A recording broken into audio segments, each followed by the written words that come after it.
Major Matt Mason, Mattel's Man in Space.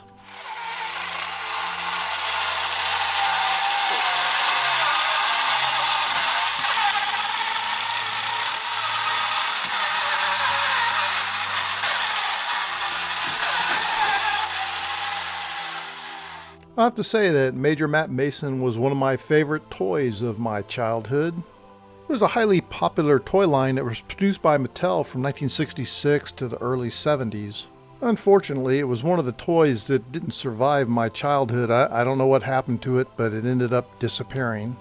But in the late 90s when eBay rolled around, I kind of looked it up on eBay and bought a bunch of it. Wasn't sure what I got. I got the big set and I got this smaller set. And I don't know which one I had. I think I had the smaller set, to tell you the truth. I also had the Space Crawler, the Unitread, and the Space Bubble, so I got each of those.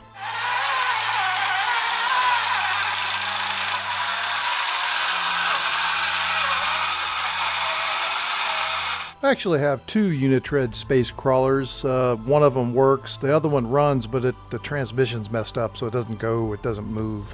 And the battery motor part is glued together, so you really can't take it apart too easily to fix it, unfortunately.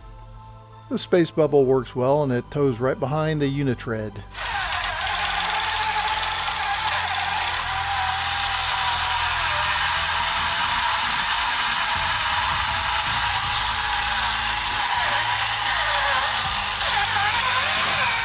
I like the Unitread. It kind of moves right along. It doesn't steer too good because it just goes its own way, but it's a fun toy to play with. These are in pretty good shape except for the one that runs but it doesn't move. You can set up the Unitrack to run in a couple of different ways. I'll show you on the instructions here in just a little bit. Shame the one I got doesn't move. The transmission seems to be out, and if you look at this thing, it really doesn't have screws or anything holding it together. It's glued together, so you'd have to chop it apart, and I'm just not willing to invest the time to fix it. But as you saw earlier, I got one that runs, and it runs pretty good. And it's got a 2-speed transmission, so if you saw in the video, it slowed down, and then it stopped and sped up again. So when it goes to climb something, it goes into low gear.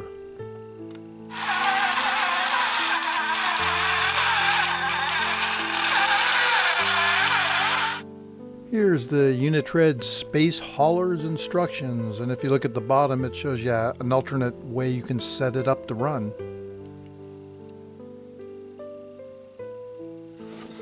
The Space Bubble's box is in pretty good shape.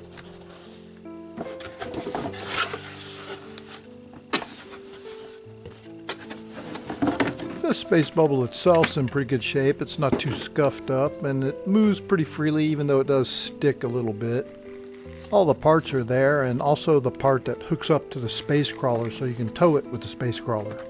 The Unitread doesn't need an adapter. It just clicks in on the side here and tows it right along. The Space Bubble always reminded me of those hamster bubbles that you put the hamster in and he runs around. Here's the instructions for the Space Bubble. It shows you how to attach the labels and how to attach the space yoke.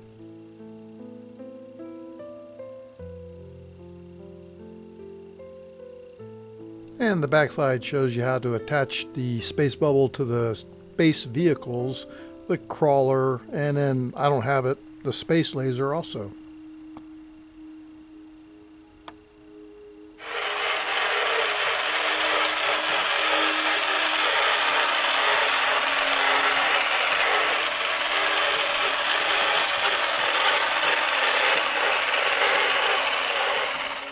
I got a total of 3 space crawlers and they all work.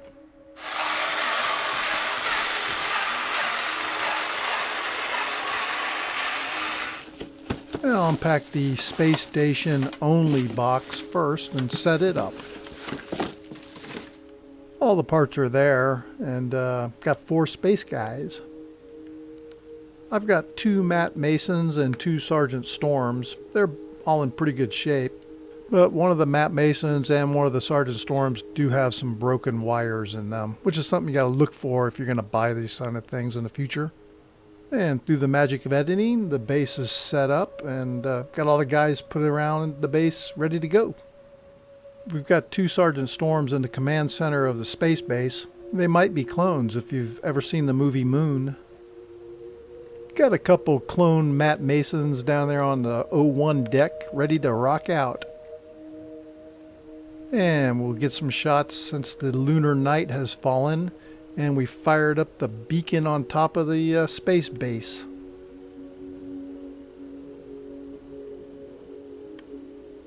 The clones that weren't supposed to meet, hanging out on the moon. If you've never seen the movie Moon, I highly recommend it. It's pretty good. The clones have put on their space helmets to get out and expand the space base. But before we can set up the base, we've got to unpack it from the Deluxe kit box.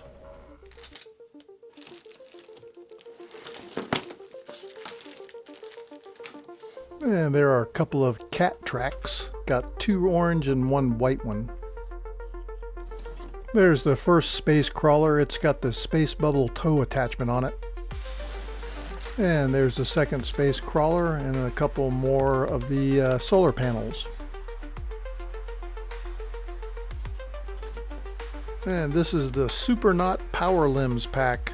Kind of reminds me of the machine she fought the alien with in the movie Aliens.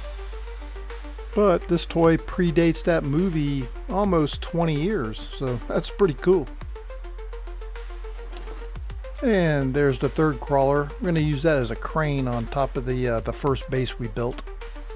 These are all the pieces out of the Deluxe Action Set box. And you can see we got all the girders. I got everything I need. The only thing I'm missing from this was the 3 locking pins for the command center to be attached to the base. I just use regular screws and it works fine.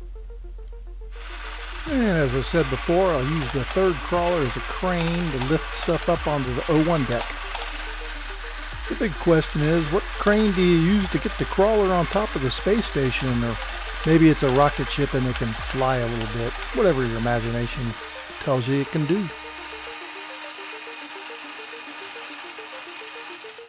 The lunar night is here and got the signal beacon going, and the Matt's up on top of the station on the space sled.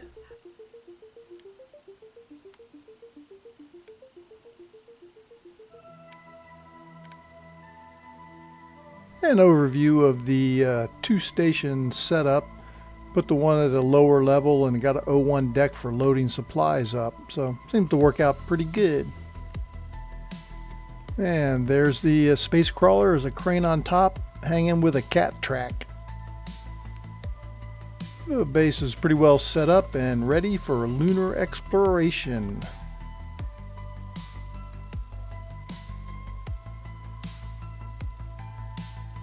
The lunar night is here, and we got the power generators going, so we're ready to take on the night. Major Matt Mason was inspired by the space race era, reflecting on the excitement surrounding NASA's Apollo program and mankind's push towards the moon. The idea for Major Matt Mason stemmed from the growing fascination with space exploration in the 1960s. Mattel's designers created a realistic astronaut character clad in a flexible rubber suit with a wire armature, allowing for articulation. And those broken wires are really a big problem with the Major Matt Mason dolls. Really check for that if you buy one, don't pay a big price for one with a broken wire. Unlike traditional science fiction themed space toys of the era, Major Matt Mason was grounded in realistic depictions of space technology, reflecting what experts of the time believed the moon base might look like. The Major Matt Mason line was a major hit in the late 1960s, fueled by the Apollo missions and the 1969 moon landing. It stood out for its realism compared to other toy lines that featured more fantastical science fiction elements.